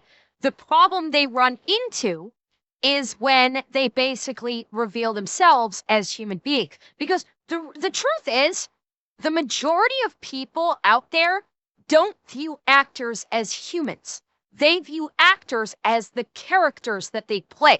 There are obvious like, fuck, I can't, I am cooked. My brain is cooked now. There are a few obvious, individuals who do not fit into the stereotype where they they don't see the actor, they see the character. There are a couple that don't fit into that mold. Exceptions, thank you. Oh my God, I can't believe my brain would not take the word exceptions from the gray matter and transition it to my mouth. I hate when that happens. Yes, there are exceptions to the rule, like Keanu Reeves being an obvious standout of an exception to the rule. Yeah, exactly. You know where I was going. But the majority of people, the majority of actors are not viewed as people. They're viewed as their characters that they play. The minute they start viewing the actors as people and not as their characters, that's when it all comes crashing down. That's when the illusion is shattered. Is because they're no longer the actor that I love so much. They're just a normal person, or they're even an asshole, and I want nothing to do with them anymore. VTubers and even streamers in general are the polar opposite. They're not, for the most part, of course, granted, exceptions exist, of course. For the most part, streamers and VTubers are just themselves. They are not acting. They're for the most part not playing a character. They are just being themselves, and they're active, and part of their thing is they actively engage with the audience, which actors don't do. There is a separation between audience and actor. So that allows them to put them on the pedestal because of that separation. It is the inverse with streamers and VTubers because we actively engage with our audience daily. That is a part of our stream. And so because of that, there is not this illusion of that the streamer is something that they are not, because again, for the most part, the streamers are simply being themselves, and people come and enjoy the streams because they like who the person is in the stream. And that is why streamers are very quickly becoming the next breed of quote unquote movie stars because people don't want that separation anymore between star and viewer. They want that closeness of star/streamer and viewer where they get the active engagement, where they can actually be a part of the event. And people enjoy being a part of the event. So this is why I take issue with him doing, equating it like this. I don't agree with it. Their carefully crafted PR and identities got broken down online because they cannot shut the fuck up. Such a thing is happening in Vtubing. Even VTubers that used to be uncriticable now have critics because of the things they do or say, and sometimes it's even because of things they don't do or say. Figures like that's not the fault of the VTuber. That VTubers getting criticized like this is not strictly speaking the fault of the VTuber. This is what comes from basically existing in what is now an extremely polarized society. That's not the fault of the VTuber. You don't think he's saying it's their fault? Let me see. Hang on. Identities got broken down online because they cannot shut the fuck up. Such a thing is happening in Vtubing. Even VTubers that used to be uncriticable now have critics because of the things they do or say, and sometimes it's even because of things they don't do or say. Figures like Bao, Amalie, Ironmouse, Shylily, and even fucking Iago. Iago! While they are still beloved in the mainstream, doubts about their character had been planted already, and these doubts are no longer just living in 4chan boards and circles. They're a bit more widespread now, just waiting for their next drama so they can jump like an alligator. And whether you agree or disagree with the criticisms around them, it's clear that the tides are shifting against the medium as a whole. And I think this is just a symptom of the greater point, that people are noticing. And when people notice, yeah, see, this is where I disagree. It's not people are noticing. That it is disingenuous. This is not like, oh, people are noticing. It's people have become very polarized. Society at large, basically across the entire planet, has become very polarized. And there has been a dramatic surge in the online space of you're either with us or against us. And unfortunately, that is being inflicted upon VTubers. This is where they basically do say the thing. Why don't you say the line? Why won't you say the line? It's so easy to say the line. Why don't you say the line? Or you said the line. Why did you say the line? You didn't have to say the line. So why did you have to say the line? And that's because of societal polarization, not so much the VTubers. Had some of these VTubers changed? Sure. People change. That is a natural progression of simply existing and being in a social space.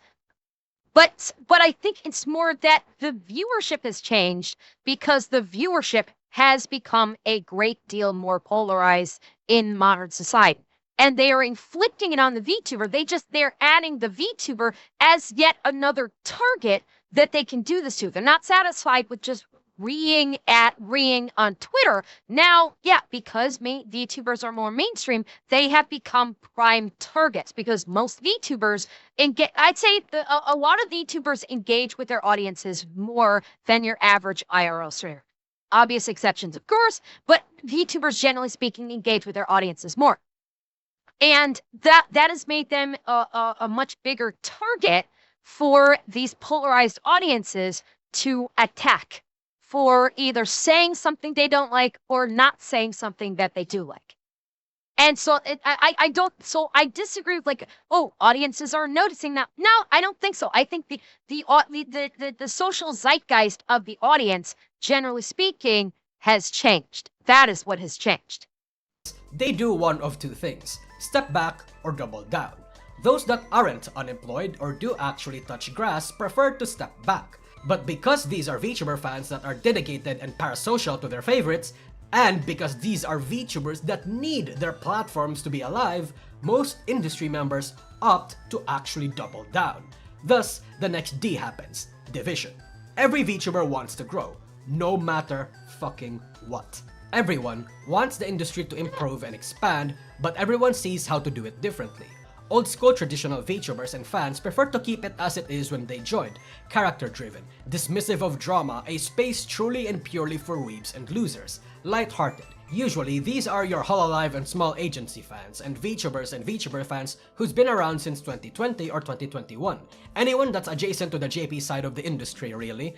But newer fans want to see it change. Bereft of idol culture, no parasocialism, able to show your faces, sanitized. These people came from the Twitch and Western streamer culture, so these two types of fans see certain acts or cultural aspects differently. For a few examples, traditional fans hate the trend hopping and engagement bait and the VTuber versus IRL because it's not something that VTubers of their era would do. It muddies how a VTuber could be counted and what a VTuber even means, whereas newer fans absolutely enjoy it or don't mind. Newer fans hate a lot of the JP-sourced cultures of VTubing, such as lolly, idol culture, and even the character bits, whereas traditional fans are absolutely okay with these and even love parts of it. Traditional fans wants to keep real-world affairs and politics out of their anime girls and values professionalism and orderliness, whereas newer fans tend to value the lawlessness and wants to have current affairs follow them into their brand a lot of the time. This is VTubing's... I mean, at this point, he's literally just describing cultural differences between Eastern and Western cultures. That's it. It like kind of making a mountain out of a molehill here, because Eastern and Western cultures are very different on a vast majority of social aspects.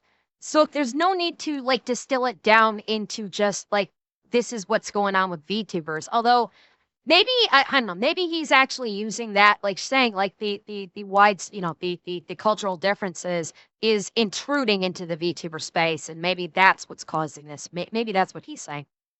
Very specific brand of politics, and you might even notice that. Well, he's saying lawlessness didn't realize they were VTuber. He's referencing lawlessness by basically doing a comparison of the Eastern culture, which is much more rigid, and there are like quote unquote social laws. Like if you were to go over to Japan, if you are a Westerner and you go over to Japan and you like Johnny Somali being the perfect fucking example of where, granted, he is an extreme example. I'm fully aware that he is above and beyond an extreme example.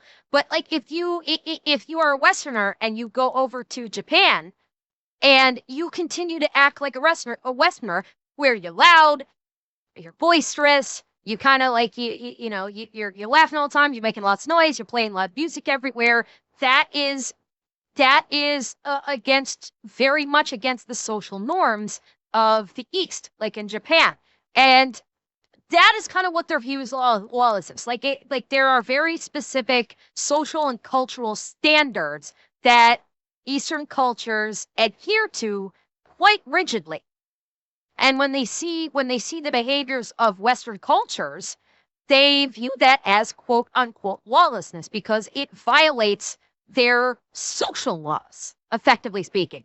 And I'm not even talking about at extreme levels. I'm talking about your average Westerner, like the way your average Westerner behaves, even in a moderate standpoint, would be viewed as being quote unquote lawlessness by someone who is from the East, who is like, never been outside of the East. That is their home. They've grown up with those social, the social directive, the social stigmas, etc. And that's so when they refer to lawlessness, they're not talking about like actual laws. They're referring to those intangible social quote unquote laws of behavior. That's all. It has a very interesting reflection onto actual real-world politics. My perspective is that old fans were taken in by Vtubing's very niche appeal. Vtubing had its set culture, similar to any community. Its target demographic were originally people like me. weebs, nerds, and losers. But when VTubing got popular, many opportunistic e-girls as well as predatory businessmen saw a golden opportunity. And when the large influx of these people came, they chose to dismiss many of its cultural aspects and turned it into an aesthetic choice, or a brand new buzzword that they can pitch to investors or something. Some of the new people coming in aren't really even weebs. They're tourists that just saw what looks to be the cool new fresh hip thing, or just wanted to have the feeling of identifying with something. I always mourn the death of a culture that were made by nerds and losers, because when said cultures became mainstream, a lot of what makes it soulful gets removed for something more normal. The current development of VTubing is just one of the mainstream's many victims, in my opinion. But at the same time, it's not like I liked all parts of the traditional culture too. For example, while I don't mind GFE or parasocial relationships and I even think it gets overly demonized, I also think that it's weird some traditional fans hate it when their Oshis talk to the opposite sex like a Holostar or Nijisanji member. That some people engage too deeply with it or have deluded themselves into thinking that these VTubers, these girls, are actually single. The tribalistic parts of idol culture is something I don't like. I don't like how certain bad situations are often downplayed because they don't like the negative air of drama, and they perpetuate this forced air of sanitation. And in relation to that, I don't like how hugboxy it feels most of the time. Some of these people actually worship the multi-million-dollar agency and treat these adult women like they're toddlers. Criticism, even constructive, is not welcome. At the same time, something that I agree with the newer fans is self-expression. Being able to talk about problems in the industry is a good thing. Being able to do more with the concept of piloting a virtual character is cool, to a certain extent. For example, I think Vtubing is fine, but even saying that is going to give me fierce pushback from traditional fans, and at the same time, it isn't enough to count me in as welcome in the newer fans' tribe. But why I am talking about this isn't to broadcast my opinion, it's to explain that my situation is only one of many, and it's a consequence of this big divide. Nuances are thrown out of the window to favor agendas and broader, more extreme narratives. You, as a fan or a VTuber, are categorized based off of vibes, based off of the VTubers that you watch, and you are supposed to help the collective push the agenda even if there are things you disagree with on your own tribe. I remember back in the day, there used to be cross-pollination between cultures. Am I understanding him correctly that if you follow... Okay. Maybe I'm misunderstanding what he just said. It sounded like he was saying that if you follow a VTuber, you need to ascribe to that VTuber's vibes or ideology? Am I getting this wrong? Because, like, am I getting this wrong? Am I misunderstanding him? Am I cooked? Is that... Yeah, I will admit, I'm getting a little bit lost too. He was saying how the culture shifted into say the line or get out. That's what I'm saying. If you follow a VTuber, then you are basically ascribed to sharing in that VTuber's ideology. You won't watch someone you don't like. I mean, that's true. You won't watch someone that you don't like, but at the same time, like, you guys don't agree with everything. You don't have to agree with everything that the VTuber says. You guys don't agree with everything that I say. I get pushback from you guys on shit all the time. Hell, I got pushback from you on this video alone. It doesn't mean that you don't enjoy watching my stream, and it doesn't mean that I don't enjoy having you in the stream. So I'm like, maybe I'm reading too much into this. Maybe I'm just my brain is just fried right now. It almost seems like he's talking in circles a little bit. Like honestly, I'm trying to figure out where his point is. He's wrong in that people blindly agree. Yeah, he's right that if you don't like the VTuber, you won't stay. Also true, but it's like one is not exclusive to the other. You can disagree with things that the VTuber says and still stay. Because it's just like in real life, if you have, say, and you know, this is a little bit different, but like, if you have like friends in real life, you're not going to always agree with your friends, but because you don't agree, that doesn't stop you from being friends. It's the same thing with VTuber. You can enjoy a VTuber's content and not agree with everything that VTuber says.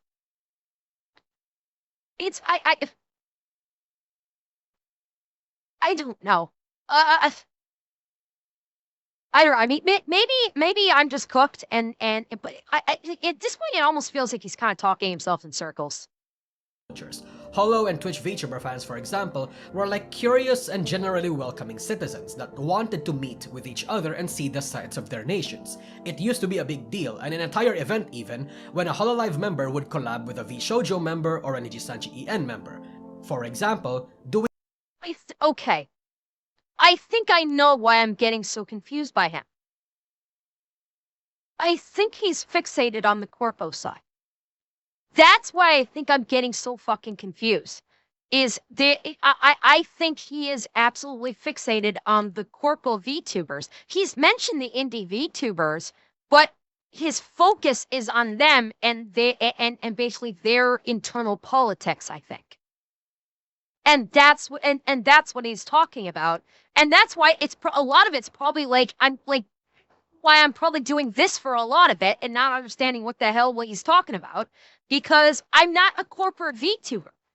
I just do my own fucking thing, and so maybe that's why I'm just like, what the fuck are you talking about, dude? So I guess maybe if I try to reorientate my thought process to, okay, this is strictly about corporate VTubers that he's focused on primarily, maybe it'll make a bit more sense. We all remember the Romeo and Juliet memes of Kiara and Pomo. But again, as time passed on, the differences grew too big. Incidents such as the big Nijisanji EN Discord leak, the VShojo Nuxtaku situation, Salengate, the Wizard Game incident, and other politically laced drama created a sense of animosity between each other. And yes, there are still traditional fans that like new VTubers and new VTuber fans that like traditional VTubers, but we rarely see cross-cultural pollination happen anymore. And I think that's a sad thing. Of course, between the traditional and new fans, they have their own sub-factions, right?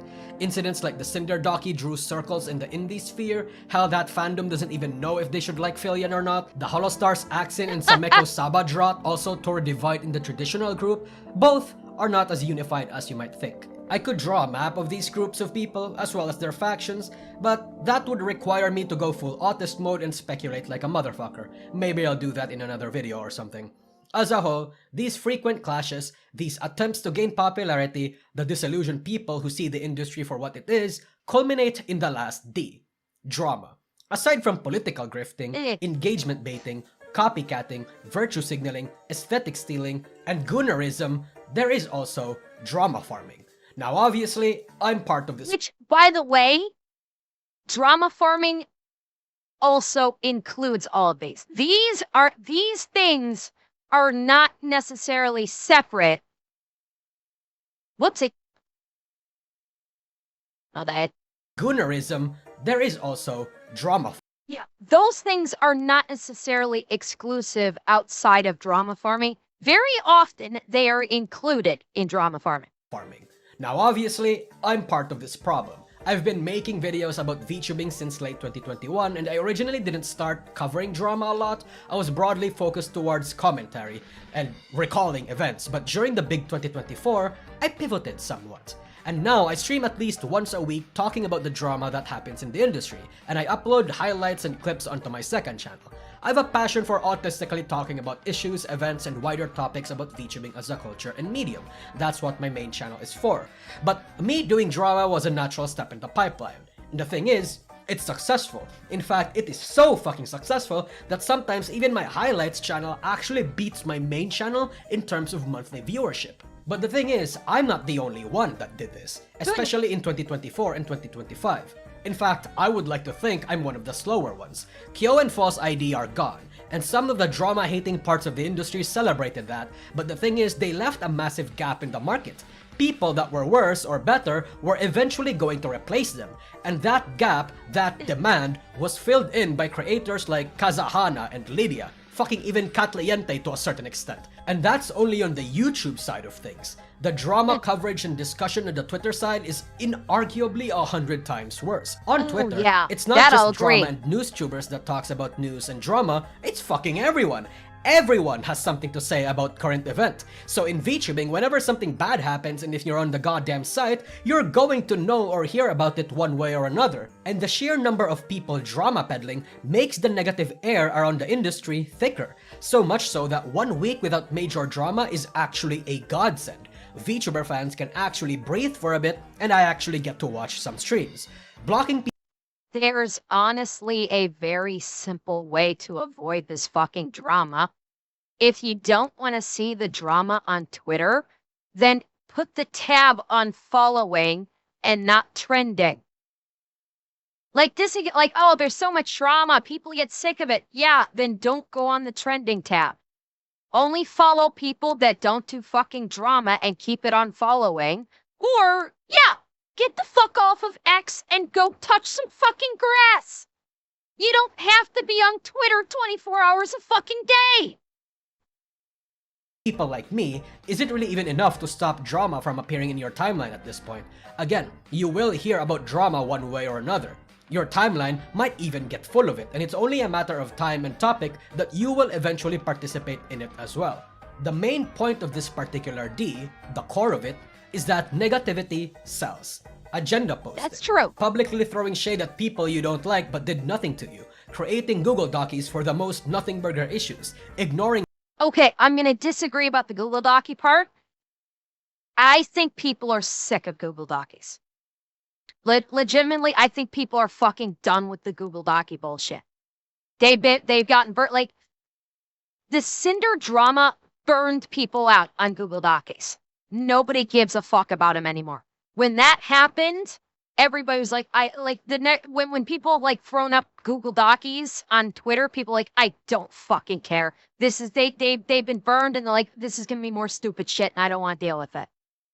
issues, ignoring healthy communication with your peers so you can make a big stink about it, virtue signaling, and vague posting about the bad thing are all meta strats employed by VTubers That is big true. and small, even the ones that you know. Whether you want to admit it or not, a lot of VTubers start drama or exactly know what they're doing by saying or doing something inflammatory, whether for attention or for their own unspoken agenda. All of this compounds. Because people are having a difficult time gaining attention, there's going to be drama. Because people are disillusioned, there's going to be drama. Because people are divided, there is going to be drama. When the industry is filled and dominated by high school-minded people, this becomes a toxic and deliberate self-sustaining cycle. I think these are the main reasons why VTubing has become so negative. I'm sure you have something to say that I might have missed, but I think whatever you can think of will roughly fit into one of the 4 Ds. Again, admittingly, I am part of this cycle, but I guarantee you 99% of the creators and fans in this space are all part of the cycle too. Many of the VTubers you like might have also politically grifted or currently is, might have also done bad engagement bait or sympathy or rage baits up till now, might have virtue signaled and still do, might have grandstanded and still do, might have started or peddled drama and still do. We just need to be a bit honest with ourselves. Everyone has sort of a hand in setting precedents that made the industry a tiny bit worse. Worse in this case is subjective, but the discussion of it still breathes that same air of conflict, of negativity. And I think that's why we can't go back to the way it used to be.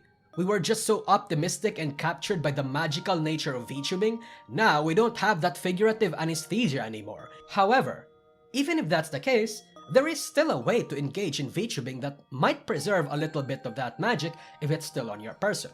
And it's to uninstall Twitter. No, seriously, just There you go, yeah, uninstall that's, Twitter. I'll agree. 99% of the drama comes from Twitter, okay? Or heck, He's a right. less effective yet sort of valid way is to block people. You don't want to hear about drama? Block it. You don't like certain VTubers? Block them and their fans. Yeah. To a certain extent, the happiest Not remaining wrong. VTuber fans are the ones that are ignorant of the bullshit that is going on in Twitter and usually just stick to their own circles. Clip watchers who only watch the occasional VTuber clips or don't give too much of a fuck to delve deep into threads. Casuals who engage with a little bit of everyone. Stream watchers that focus their energy entirely on the VTuber and their group streams and only engage with the peers and community instead of everything else. Unironically, the one effective way that I've noticed the happier parts of the industry do is just to ignore everything else. No engaging with it, just ignoring it. Try doing that in 2026. Focusing all your energy into having fun instead of anything else was unironically the clip. source of positivity in 2020. The rest of the world was That clip, have you guys ever seen this clip? I forget who this VTuber is, but it's the scene where Frank, where I think it's Franklin, does the like sing-song N-word. Like he finishes it with the sing-song version of the N-word, and then she repeats it. And It's hilarious, but it's also cute as hell. Because she's Japanese. She doesn't understand that it's a slur. And she watches this saying and then Lamar, sorry, I know this may shock you, but I am not like a GTA player. So I realize this may shock you. I don't know the characters. It was Lamar did the roast, and after Lamar does his roast, she repeats it in the same sing-song voice. And it's absolutely adorable. It is the cutest thing you've ever seen. Else was unironically the source of positivity in 2020. The rest of the world was negative, especially with the pandemic, but VTubers allowed an outlet to be able to have fun by ignoring the world for a bit. In a sense, just do the same thing that we've all done before, albeit more deliberate this time. Despite the flawed nature of VTubing and its people, I still call it my home. There's a reason I keep coming back to it even after my 10th graduation / hiatus. It's a fucked up place, but there's life here. It's still beautiful. There are still sights to behold, people to meet, subcultures and communities to explore, and 2D girls to simp for, obviously. So despite the absolute state of VTubing, I'm gonna stick around. And you know, I hope some of the people watching this video still do too. Alright. Yeah, I mean, number one, he was very fixated on the corporate VTubers. That's number one. He was absolutely fixated on the corporate VTubers versus the indie VTubers. And secondly, there's a big factor involved here that he did not address. And that is what he's talking about with these VTubers is actually a small percentage of VTubers. Like, obviously, he is very unhappy about the current state of VTubing. That's my takeaways. He is very unhappy regarding the state of VTubing, but his unhappiness is stemming, I think, primarily from corporate VTubers and really big mainstream VTubers. And that's the thing. It is the VTubers in question that he's criticizing for, his concentric circles of shit is legitimately a small fraction of VTubers in the streaming space. Like, I would say the VTubers in question that he was having a problem with are probably a grand total of maybe 20 or 30 at the most, when there are like hundreds of VTubers right now. And the vast majority of them aren't doing the bullshit drama that he was talking about, aren't doing the bullshit vague posting that on Twitter that he's talking about, aren't doing the backstabbing that he's talking about. He's complaining about realistically speaking, a very small subset of VTubers. And therein lies the problem. Is he's complaining about, like, the issues that he has is a very small amount of VTubers, but he's painting VTubers writ large with a very broad stroke brush using this paint. And that's the problem I have with I think that's probably why for a lot of what he was talking about, I'm sitting here going, the fuck are you talking about? Because he's fixated on this very small, he's fixated on this very tiny portion of the VTubing space, when the vast majority of it doesn't do anything that he's talking about. So, while I don't deny his complaints about the mainstream, about this small subset of VTubers is correct, the way he presented it, where he's making it seem like this is all VTubers, the entire VTubing space is going downhill because of these reasons. No, I disagree. I vehemently disagree with that, because writ large, I don't think the VTubing space is going down that route. I think the VTubing space is becoming more popular than ever, precisely because the vast majority of VTubers don't do what he was talking about. And that's why VTubers are becoming very popular. That's why VTubers are able to be successful, is because they don't do that shit. So that's my feeling of it. Is he he basically just tried to broad stroke all VTubers. Don't like that. Ember burns bright.